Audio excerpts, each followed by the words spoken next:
Smart जी classes में आपका स्वागत है। चलिए आज का अपना टॉपिक है करंट अफेयर। आज का करंट अफेयर का प्रैक्टिस सेट नंबर 4 देखेंगे। इसके पहले मैं 3 प्रैक्टिस सेट करते हैं, जो लोग भी नहीं देखे हमारे चैनल पर जाकर के देख सकते हैं।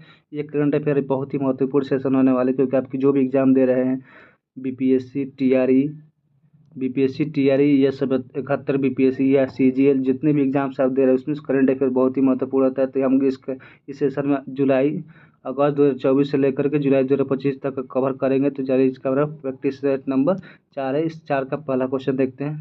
तो हमारा पहला क्वेश्चन है कि सुप्रीम कोर्ट ने डिजिटल एक्सेस को जीवन के अधिकार अनुच्छेद 21 का अभिन्न हिस्सा माना है। इसका रीजन्स क्या है कि डिजिटल पहुंच केवल नागरिकों के एक वाणिज्य के लिए होता है। इसमें से कौन सही है? इसमें से हमारा सी नंबर सही है, एक यानी ऑप्शन के कथन सही है और रीजन्स गलत है। चलिए अगला क्वेश्चन देखते हैं। अगला क्वेश्चन है हमारा कि नवीन अनुसंधान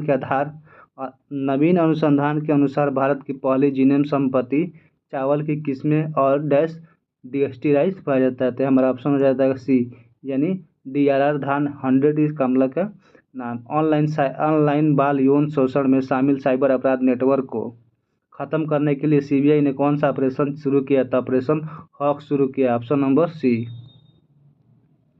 चलिए नेक्स्ट क्वेश्चन 4 नंबर क्वेश्चन है कि 2027 में फीफा महिला विश्व कप की मेजबानी कौन करेगा? तो हमारा ऑप्शन नंबर डी हो जाएगा, ये ब्राजील करेगा। अगला हमारा 5 नंबर क्वेश्चन है कि भारतीय विदेश व्यापार संस्था ने अपना पहला विदेशी परिसर निम्नलिखित में से कहाँ स्थापित करने की घोषणा किया है? तो ये हमारा ऑप्शन हो जाएगा दुबई में करने की घोषणा किया है। छठा क्वेश्चन है कालेश्वरम लिफ्ट सिंचाई परियोजना किस नदी पर स्थित है? तो ये हमारा गोदावरी नदी पर स्थित है, ऑप्शन नंबर सी हो जाएगा। चलिए अगला क्वेश्चन है कि निम्न में से किसे भारत का पहला पूर्ण साक्षर राज्य घोषित किया गया? तो हमारा ऑप्शन हो जाएगा बी, मिजोरम राज्य को पूर्ण 99% इसको घोषित किया गया है। अगला क्वेश्चन है कि टेक इट डाउन एक्ट किस देश ने पास किया था? तो ये अमेरिका देश ने पास किया था, ऑप्शन नंबर सी हो जाएगा। चलिए अगला क्वेश्चन है कि वन डे वन जीनोम का पहला उद्देश्य क्या है? तो ये प्रतिदिन सूक्ष्म जीव का जीनोम विश्लेषण करना ही प्रतिदिन इसका वन डे वन जीनोम का उद्देश्य है, तो ऑप्शन नंबर सी हो जाएगा। अगला क्वेश्चन देखते हैं, क्वेश्चन नंबर 10 नंबर संयुक्त राष्ट्र द्वारा जारी की गई जनसांख्यिकी की रिपोर्ट के अनुसार भारत की प्रजनन दर घटकर प्रति महिला कितनी हो गई है? तो इसका प्रति जनन महिला कितनी हो गई है? तो हमारा 1.9 हो गई, यानी ऑप्शन नंबर ए। चलिए अगला क्वेश्चन है हमारा कि हाल ही में खबरों में रहा गोल्डन डैम का संबंध किस देश से है? गोल्डन डैम का संबंध किस देश से? तो हमारा ऑप्शन नंबर हो जाएगा संयुक्त राज्य अमेरिका से है। नेक्स्ट क्वेश्चन देखेंगे। अगला हमारा 12 नंबर क्वेश्चन है। 12 नंबर क्वेश्चन कि जाति आधारित जनगणना से संबंधित नीति परिवर्तनों को ध्यान में रखते हुए निम्नलिखित कथन पर विचार करना है। तो हमारा ऑप्शन हो जाएगा, इसका ऑप्शन हो जाएगा हमारा 1 नंबर 1 और 3 है। फर्स्ट हमारा भारत में जातीय आधारित जनगणना डिजिटल रूप से की जाएगी, और तीसरा मतलब पिछली पूर्ण जातिगण जनगणना 1931 में हुई थी। ये हमारा ऑप्शन नंबर 1 और 3 है।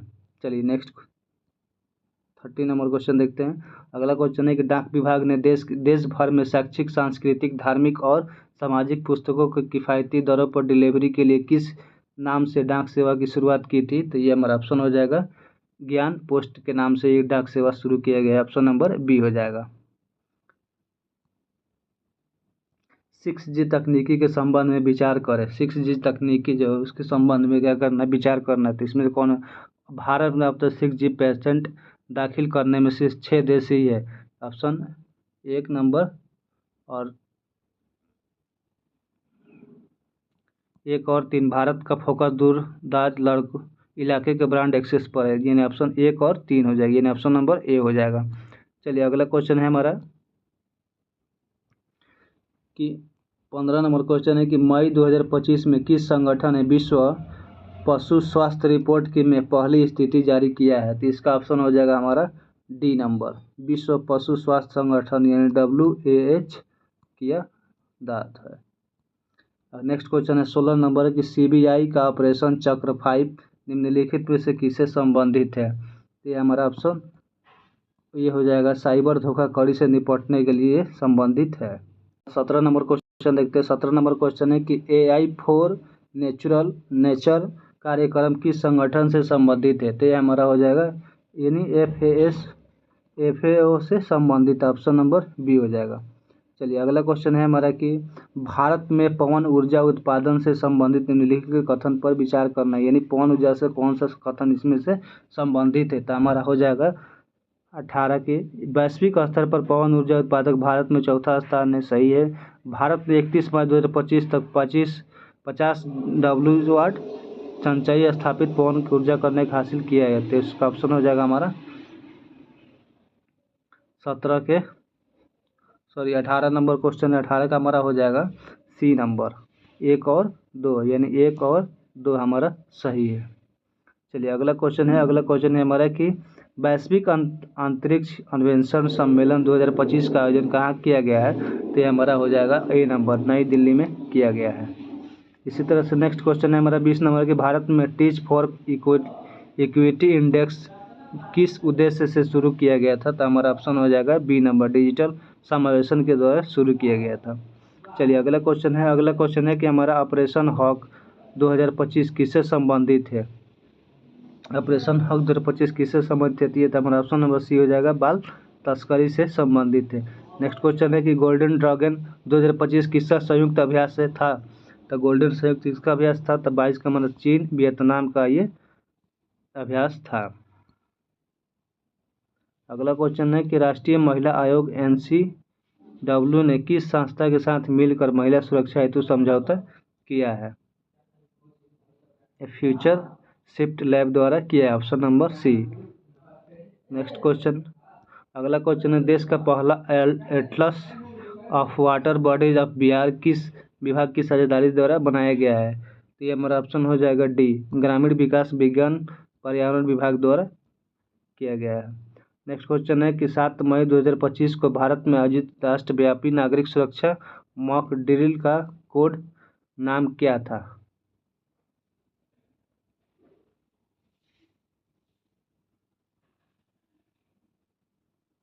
ऑपरेशन अभ्यास, हम ऑप्शन नंबर का हो जाएगा सी हो जाएगा।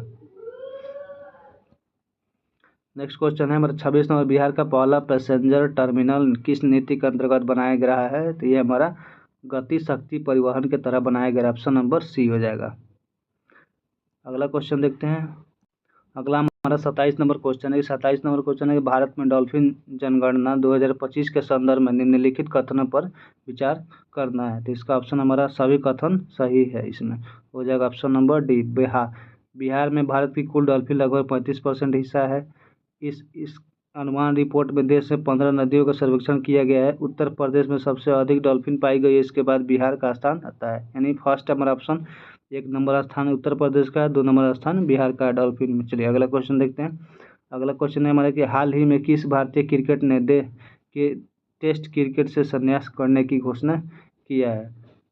हाल ही में किस भारतीय क्रिकेट ने टेस्ट क्रिकेट से संन्यास लेने की घोषणा की है? तो इसमें से रोहित शर्मा और विराट कोहली हो जाती है, यानी 1 से ऑप्शन डी हो जाएगी, ऑप्शन नंबर डी हो जाएगा।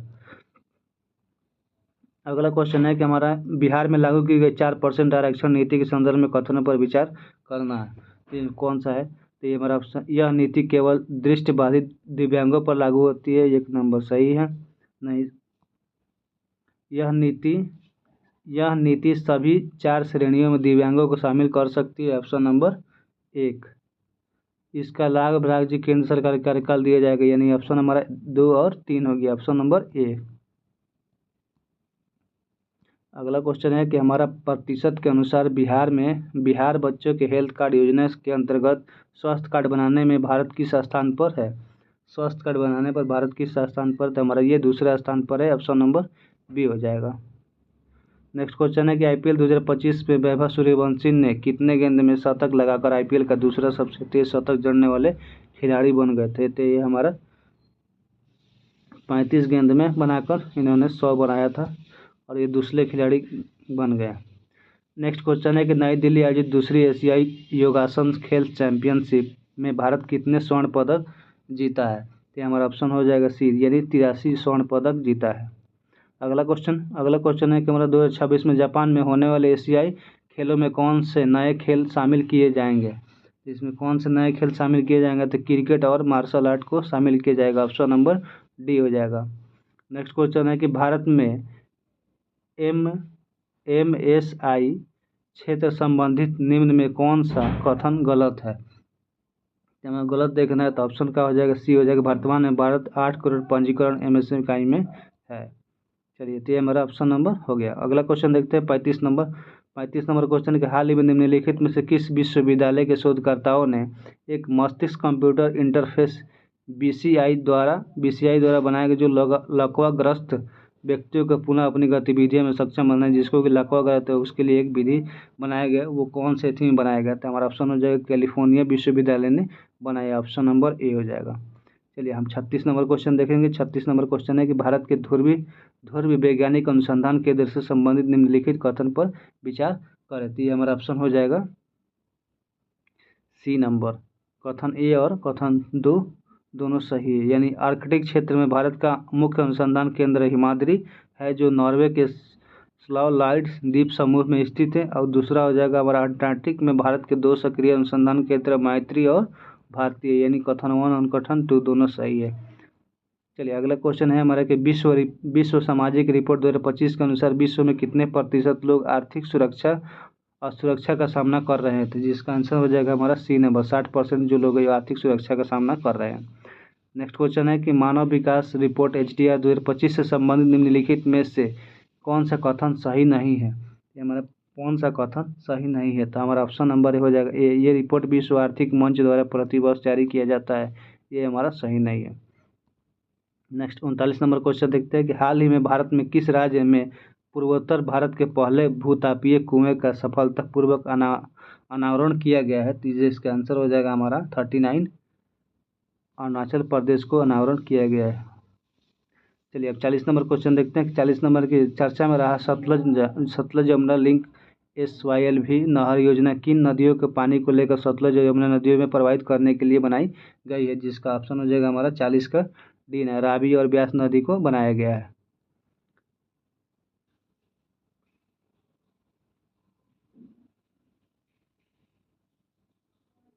अगला क्वेश्चन है हमारा 41 नंबर क्वेश्चन है कि हाल ही में डॉक्टर MR श्रीनिवास ने 95 वर्ष की उम्र में निधन हो गया है। उनका संबंध किस क्षेत्र से था? तो इनका संबंध किस क्षेत्र से था? तो ये भारत के परमाणु वैज्ञानिक से संबंध। ऑप्शन नंबर बी हो जाएगा। 2025 का विश्व खाद्य पुरस्कार किसे प्रदान किया गया है?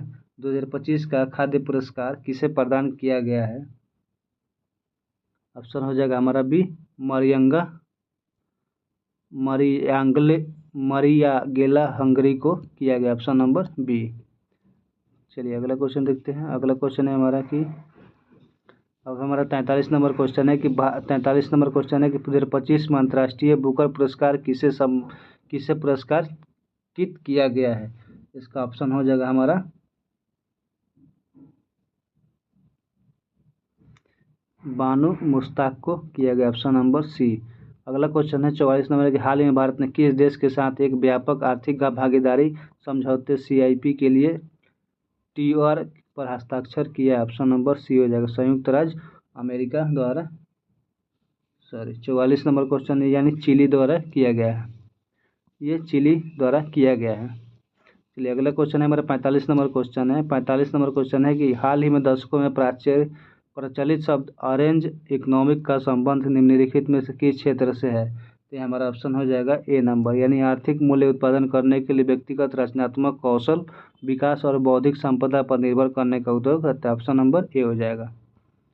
अगला क्वेश्चन है 46 नंबर क्वेश्चन है कि land ports authority of India के सीमावर्ती भूमि बंदरगाहों पर बैंकिंग सुविधा को उन्नत करने के लिए किस बैंक के साथ एक समझौता ज्ञापन का हस्ताक्षर किया गया है? तो इसका ऑप्शन हो जाएगा हमारा B number, State Bank of India के द्वारा किया गया है।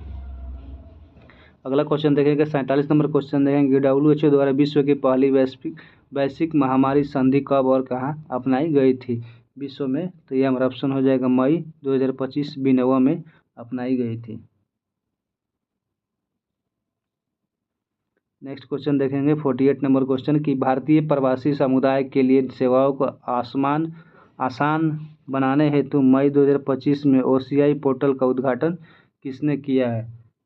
हमारा ऑप्शन हो जाएगा अमित शाह द्वारा मैंने किया गया है, यानी ऑप्शन नंबर बी।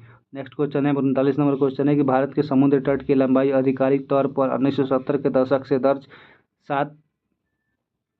516 किलोमीटर से बढ़कर कितनी हो गई है, जैसा कि भारत में सर्वेक्षण के आंकड़ों से पता चलता है। इसका ऑप्शन हो जाएगा हमारा 11,098.81 किलोमीटर से बढ़ गई, ऑप्शन नंबर बी हो जाएगा। चलिए सेट का हम नेक्स्ट क्वेश्चन देखेंगे कि हाल ही में डॉल्फिन अनुसंधान अनुमान रिपोर्ट अनुसार बिहार की नदियाँ में कुल कितने डॉल्फिन की संख्या मिलती है।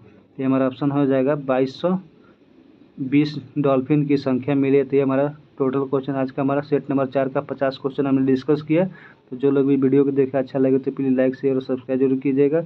मिलते इसी तरह से नेक्स्ट 5 अगला सेट के साथ। तो जो भी एग्ज़ाम है उसमें अभी सभी में ये आपको काज मिलेगा, जितने भी एग्ज़ाम में इसमें करंट अफेयर पूछे जाते हैं। तो आज के लिए यहीं पर रखते हैं, मिलते हैं नेक्स्ट वीडियो के साथ। धन्यवाद।